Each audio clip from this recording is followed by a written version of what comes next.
Yeah, Tom, thank you so much. We're very pleased to be joined by Baiba, Braže, who is the Foreign Minister of Latvia, speaking to us now here live at the sidelines of the NATO Foreign Ministers meeting. I'd like to begin, Minister, if we might, just with your reaction from what we saw out of Moscow, the commentary over the last sort of 12 hours after that meeting with Mr. Witkoff and Vladimir Putin.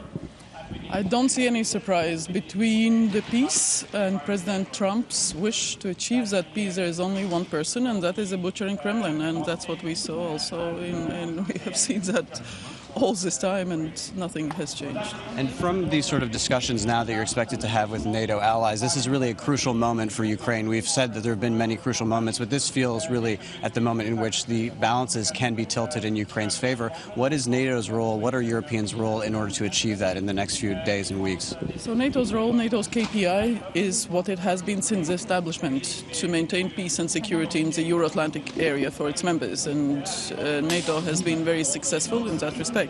So we expect NATO to continue to be successful, to continue to achieve its objective, to maintain peace and security in Euro-Atlantic area. And for that, obviously, we have made the decisions knowing and accepting that Russia is a threat to Euro-Atlantic security, just as provided by the NATO strategic concept. We have made the decision to strengthen our own deterrence and defense, raising defense expenditures to 5%, but also strengthening resilience. That's what we are doing in Latvia. It's 5% for the next year's budget. It's more than 4% this year.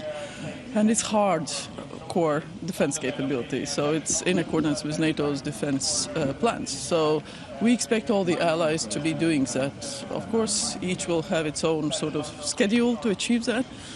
But that is the most important thing, because Russia respects peace, Russia respects strength, and to achieve peace we need strength. And one of these sort of issues that there has been with these negotiations, the Europeans have not really been included in many of them. We saw the 28-point plan that seemed to have been made with very little European input. How do you get the Europeans to the table, and specifically on the question of Russian assets? This is seen as the big point of leverage. Do you think that the Europeans will get their act together and move on this in the next few weeks? Well, the negotiation should be between Ukraine and Russia. Russia is refusing that, so we welcome that the US is really pushing hard, and we welcome all the efforts to achieve that peace.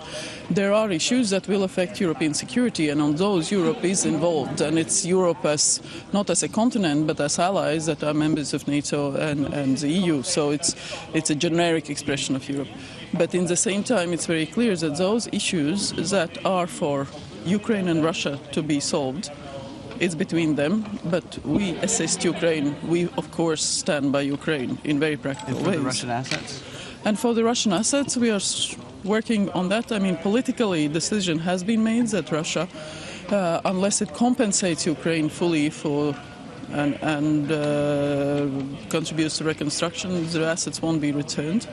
How to use them against the reparation loan or other constructs, that's the next step. And how damaging is it that Marco Rubio, the U.S. Secretary of State, is not here today to discuss this and brief you?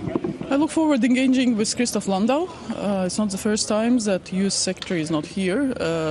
We have all, I think, ministers here met Marco Rubio a number of times in various occasions and spoken to him, so we will continue doing that, and I look forward to engaging with Christoph Landau. Well, Minister Braže, thank you so much for your time. Greatly appreciated speaking with Bloomberg here at the sidelines of the NATO HQ. You're very welcome. Thank you very much.